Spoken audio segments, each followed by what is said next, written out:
cabdirashiid haybe faarax musharaxa shirhaban ee golaha deegaanka degmada Gabiley oo ka mid ahaa musharaxiintii xisbiga u ciiday hankooga musharaxnimo ku shaacinayay magaalada Gabiley ayaa waxa taageerayaasha musharaxa iyo dadweyne taabacsan musharax cabdirashiid haybe faarax ee madashii shaacinta musharaxiintan ku soo bandhigeen dowladtuskii ugu ballaadhnaa abid iyaga oo muujinayay taageerada mugga iyo miisaanka leh ee ay u hayaan musharax cabdirashiid haybe faarax waxaana ay soo bandhigeen jacaylka iyo sida ay hankiisa musharaxnimo ugu faraxsan yihiin musharaxooga golaha deegaanka gobolka Gabiley taageerayaasha musharax cabdirashiid haybe faarax ayaa ah taageerayaashii ugu ballaadhnaa uguna miisaanka custaa taageerayaasha musharaxiinta waxaanay soo bandhigeen cududooda taageero iyaga oo tusinaya bulshada gobolka Gabiley cududooda taageero ee ay u hayaan musharax cabdirashiid haybe faarax taageerayaasha musharaxan ayaa iyaga oo la dhacsan taageerista musharaxooda waxa ay socod luga ku soo mareen jidadka waaweyn ee magaalada Gabiley si ay u muujiyaan dowladtuskooda taageero ee ay u hayaan musharax cabdirashiid haybe faarax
وين وحبرشة في عن دين قوية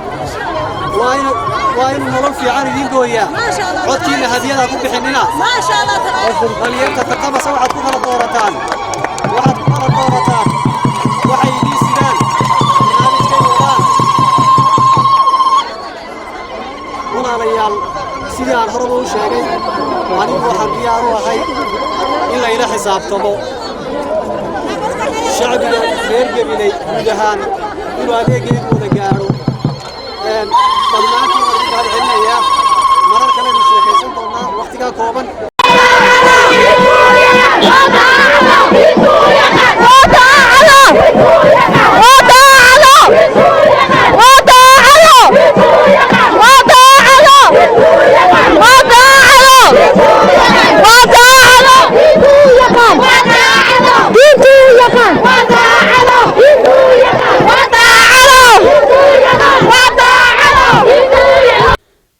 بسم الله الرحمن الرحيم السلام عليكم ورحمة الله وبركاته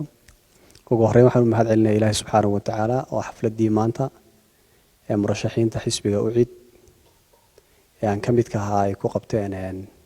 سيدا في عنه قول عدي الله بمهدلك مرلا بعد وحنا محد علنا تاغير ياشي تيرا بدنا آد كو بلادنا ككلي يميد قودهان قبل كجيبلي una yimid inay nagu sharfaan xafladaasi sida fiican ee bilan wanaagsan uga soo qayb qaatay iyagana waan mahad celinayaa waxa kaloon mahad celinayaa saxaafadda oo runtii codkaygii gaarsiisay bulshada meel wali adduunyada kaga nool yihiin waxay noo ballana shaqo adag waxay noo ballana 31 May iyo inaad cod aqlabiyada ugu codeysaan murashaxiintiina dhamaantiin aad baan ku mahad celinayaa salaam waa maxamed cabdi cumar maxamed wadiin gobolka Gabiley